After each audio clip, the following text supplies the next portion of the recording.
Howdy do, we just watched the first 2 episodes of Fruits Basket Brotherhood.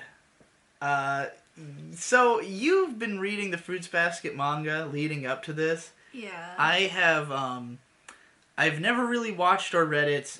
I saw a little bit of it on Funimation Network back in the day, but I'm very familiar with it because it's kind of a big deal. How do you feel about this as a someone who's read the manga? Very up to a faithful point? adaptation. I read this article about the original anime because I never watched any of it. Like, I'm sure I've seen like little clips of it, but people were AMV Hell. complaining. Like, I just think of AMV Hell 3, and I think all of my knowledge of Fruits Basket comes Oh from yeah, Fruits small Basket's clips in there. there. That might be the most that I've seen of it. Yeah. But they worked with the mangaka to like put this one together, so it's like gonna be more faithful, and I think that has like fans are excited for that. And I think they're trying to make it complete, whereas the original wasn't, right? Yeah. So it really is Fruits Basket Brotherhood, or like the Hunter x Hunter 2000. Was it 11? Yeah, 2011 of Fruits Basket. But yeah, I mean, it feels like the first thing that I noticed about this is like it feels like a very respectful, like they're really putting their heart into it. It doesn't feel like a cheap cash grab or like just a reboot for the sake of itself, as some of these have been. It's like, I mean, it deserves mention in the same breath as those other two shows I just said, like, as one that's clearly going, like, let's do it better this time, because of what I've seen of the original Fruits Basket, the art and animation quality was not so great, and this show looks good. I won't say it looks amazing or anything, but like, no, when they transform into the animals, there's like an effect, and it's really weird. I was just like, oh god, the first time I saw it. It's weird because it doesn't match anything else No. visually. Like, it's not that it looks bad, it just doesn't match what's going on. Yeah, like in the manga, there's just like, poof, like they just drew Yeah. like poof lines, but they took some liberties with that, and it kind of looks stupid. But otherwise, like, the character art is all really good. The designs are represented well. I mean, the art looks better than it does in the manga. Yeah. That's for sure. I don't think that's a high bar.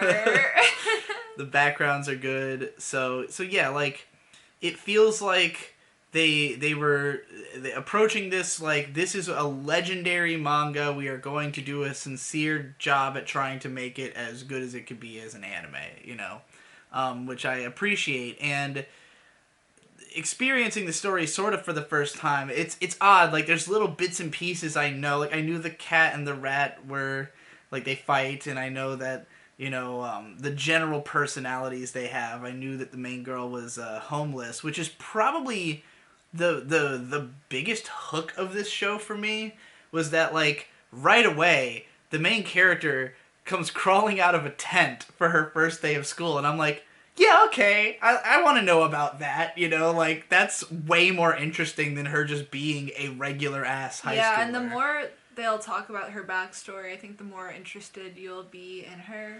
I like that her mom is, like, a Yankee, like, clearly, she said she never finished, or she never even went to high school. She only had a middle school diploma. Yeah.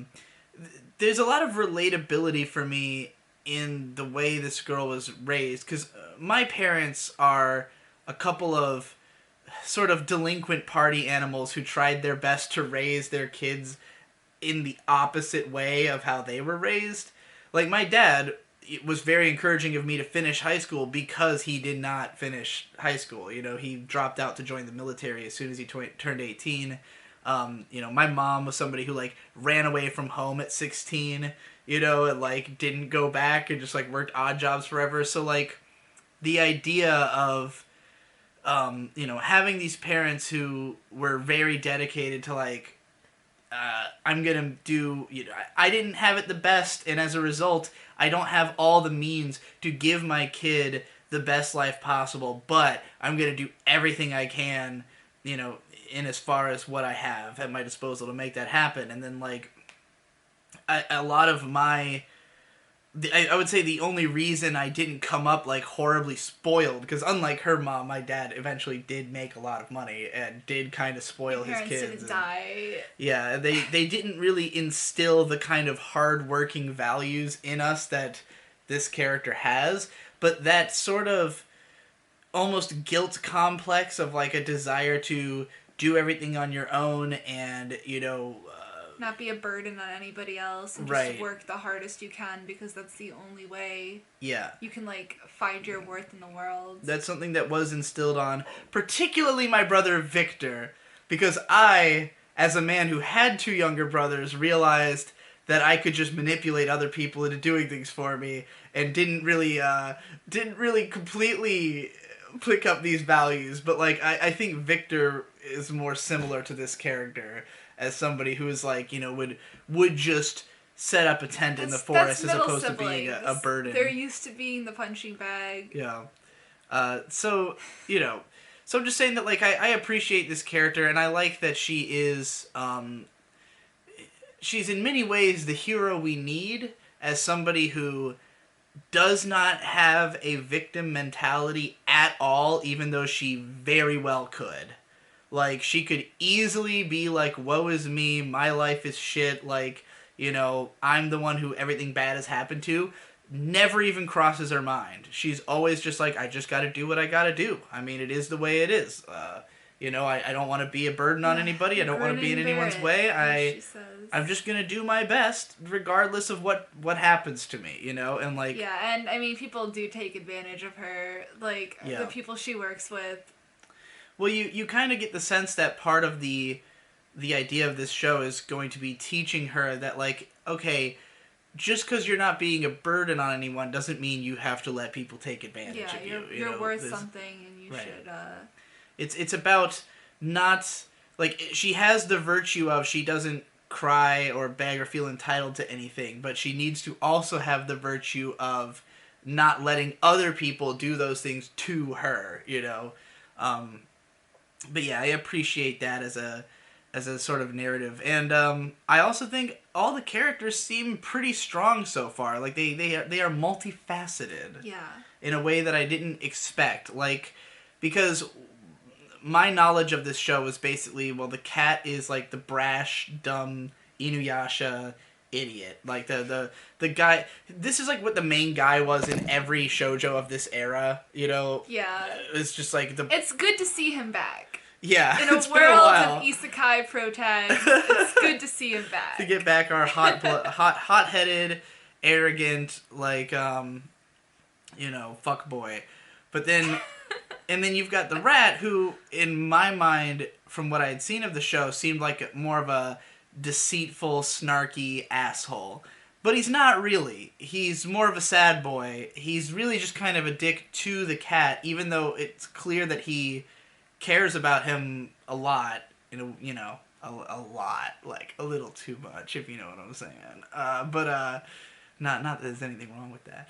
But yeah, the characters are more nuanced than I expected. I mean, Kyo, that's the cat, right? Yeah. It's pretty predictable the other side he would have, that he's just like kind of an autist, like he just doesn't know how to fucking communicate, But, like, the rat guy... What the hell's his name? Yuki. Yuki's more like, Like, I think he wants to be a good guy, but he feels the only way he can accomplish that is through kind of somewhat underhanded methods. But it's more like he is just, like, avoidant of people. Just, like, I have to stay away so that I don't cause problems for people and have to lie more, It's obvious that he wants to be as far away from the cat as possible, because everything that Kyo is sort of emotionally burdened with is caused by the rat, but he is doing that to him to protect him. At least that's the way he sees it, Mm-hmm. And it sets up a pretty obvious dynamic where there's this theme of Kyo wants to be a part of the family, the main zodiac. He wants to be... This is all... If anybody doesn't know the plot of Fruits Basket, the idea is that in the Chinese zodiac, there was this ancient story that the cat was supposed to be one of the 12 animals in the zodiac, but the day before the big meeting, the rat told him that it would be the next day or something like that, and so he missed it and didn't get to be a part of the zodiac. And then the rat rides on top of another animal and gets off first, so is the first of the zodiac. Oh, I didn't even know that part. I forgot what other animal it is, I but mean, that's why it starts on the year. This has been the plot. This folk story has been used in other anime. You know, Eto Tama is another example of one that is about like the cat fighting its way back into the zodiac. But yeah, in this case, I thought it was. I liked the detail that Yuki straight up explains that like the math would never have worked anyways. That like the whole point of the zodiac is that it is like a calendar that like it's based around mathematically like how many revolutions the earth does around the sun, you know, and so like there was never space for the cat to have one, so it like made sense to kick him out, you know, and like not that he's the one who actually did that, but just that like, you know, like this in his mind the cat was protected from being in the zodiac, whereas the cat in the cat's mind. As we learn more about the family, you know, it I might don't know, be for the best. I haven't seen any more of it. But I immediately, because you said you haven't gotten far enough in the manga to know if this is true, but I'm speculating that it seems as though Yuki told Kyo that if he could beat him in a fight, he would be accepted into the main family. Obvious lie. Like, immediately I was like, well, that's obviously a fucking lie. Like, he already lies to this guy because he's so stupid. So his mentality is probably, well, Kyo will never beat me in a fight because he sucks. So I'll just tell him this so that he'll always keep trying, but he'll never realize that, you know, that I only told him this because I knew he couldn't do it. And I'm just trying to keep him out of the family at all costs, you know? That's just my speculation, but I would be shocked if I was not correct on that. But yeah, overall, these first two episodes they're pleasant. It's very slice of lifey. It's like I can tell there's going to be a plot, but it hasn't quite emerged. But it's good character building. Like I feel like I have a pretty good understanding of all the characters at play just in these first two episodes. The rules are not too complicated. It's just like, if you hug them, they turn into animals. Eventually, they turn back. It's real convenient that it is just variable time. It's not like, oh, it's like, oh, you know, we just turn back whenever we happen to turn back. Nobody can predict it. It's like, oh, well, gee, that's real fucking easy to write around, isn't it? But, you know, that's the kind of story this is. Yeah. I mean, it's very shoujo. It's very much about, like, this girl kind of interpreting the emotions of the boys around her. It almost feels like it's meant to be... I want to call this, like, Ava-esque in a way, in that it's, like, teaching young people how to interact. Like, oh, yeah. Like, the moment when she's like... oh, I think I understand Kyo a little better more. Like, he's aggressive, but it's, you know, he just doesn't know how to be true to his emotions. A signal card for autists. Right. It's literally like teaching you how to interpret the people around you, in case you don't know. That's the thing. With Fruits Basket, I don't know how big this series was in Japan. I don't really know anything about its legacy over there, but in the U.S., oh it my was God. like the shit of the shit. Yeah, okay, this is for any Zoomers in the audience who don't know what Fruits Basket is, and this is your first exposure to it. Like, this was one of the, like, earliest huge hits of the anime wave of the 2000s. Because, like, anime, I mean, it's been a thing in the U.S., in the underground throughout, like, the 80s, 90s. Toonami started to breach it into the mainstream, but, like, stuff like Dragon Ball Z and Sailor Moon, while that stuff was big, people did not think of that as anime. That was not, like, a well-established word. If you told a lot of fans of the show, like, oh, hey, there's a manga of it, they'd be like, what the fuck are you talking about? Manga was not even, like, there was manga sold in the 90s, but the like, cultural understanding of what even is a manga did not really come till the early 2000s. And it was kind of like 2003 all at once with, like, the rising popularity of shows on Adult Swim, Shonen Jump magazine coming out, Tokyo Pop Tokyo Pop. licensing fucking Tokyo everything. Pop. And a huge part of this was Fruits Basket, because the anime got brought over, the manga got brought over, the manga was everywhere. The anime wasn't complete, so everybody started reading the manga. Right, and I think that was basically why manga took off in the States, is just that they usually brought over stuff that had anime adaptations, and a lot of those were incomplete.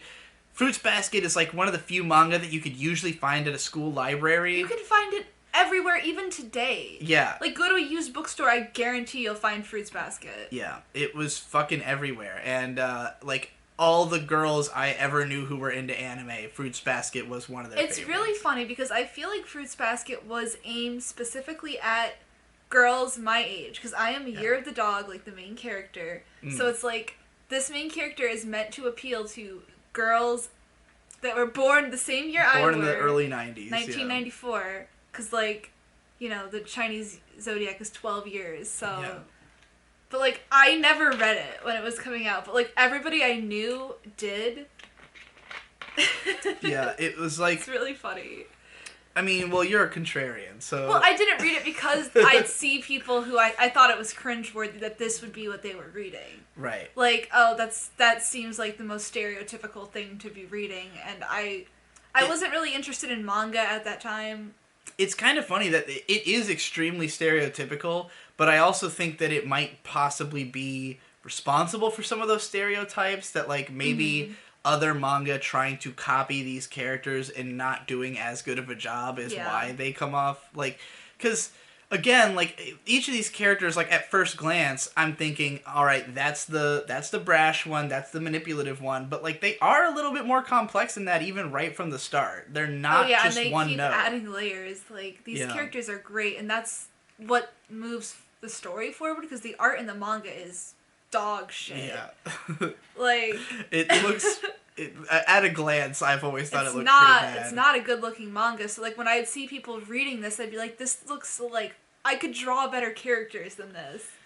I also think that a lot of people would be turned off by the main girl by just thinking she's a Mary Sue, because she... Well, yeah, because immediately is you're front-loaded flawless. with all, like, oh yeah, she has a perfect personality and all this bad shit has happened to her. Like, this Right. isn't relatable to me. That's kind of like when I started reading it, I was like, oh geez, her mom died. This is like the most cliche way you can handle it. She like is sad because she couldn't say goodbye to her mom. Like, that's what's holding her back. And like the more and more you learn about her, it's like, oh, woe is me. Even though she doesn't come off that way. Right. It's kind of like hard to get into that being the main character.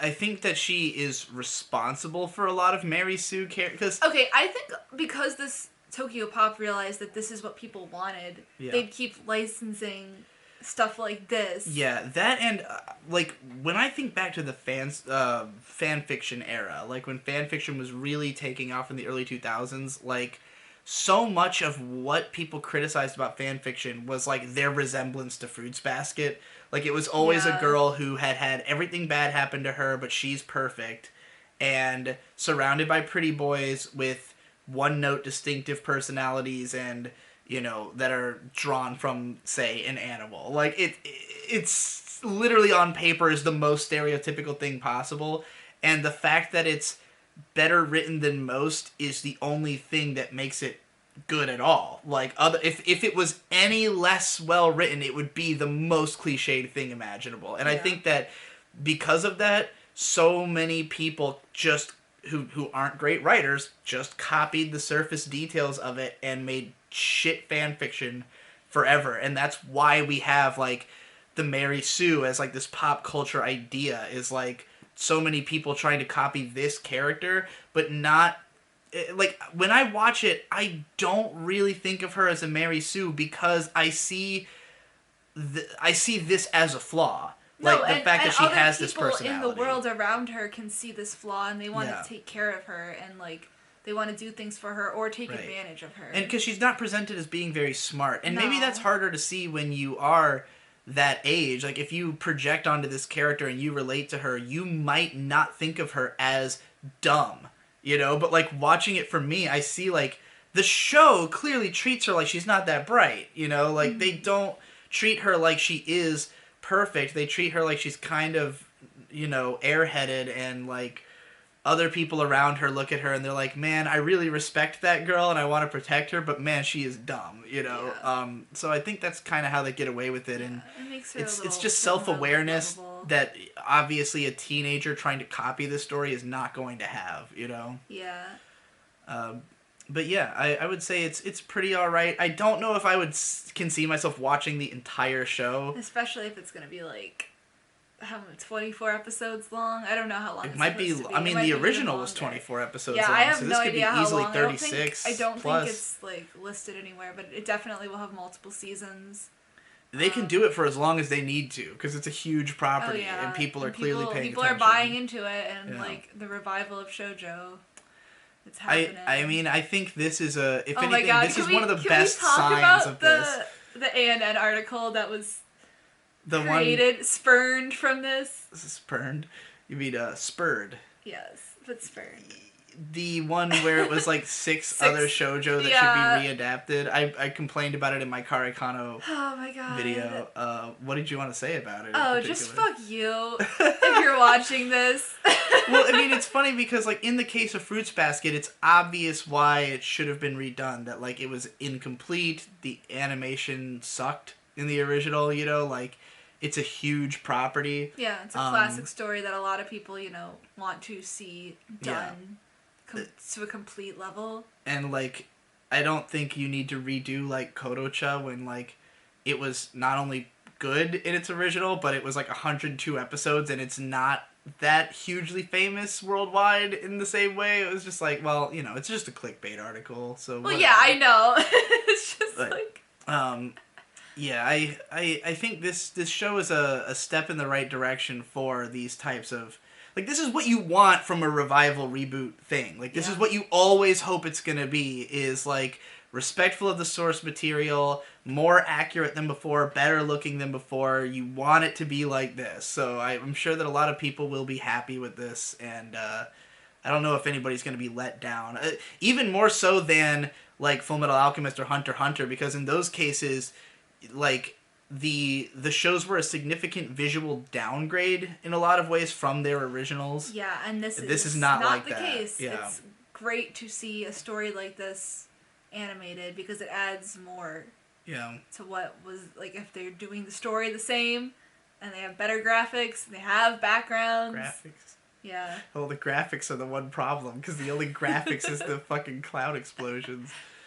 But yeah, I enjoyed it. I could see watching more. I don't know if it gets really melodramatic, I could see just, like, losing interest, but Same. I have no real particular complaints. It's perfectly A-okay. Should just make this its own video, because people actually give a shit about Fruits Basket. So yeah, there you are. Have a nice day.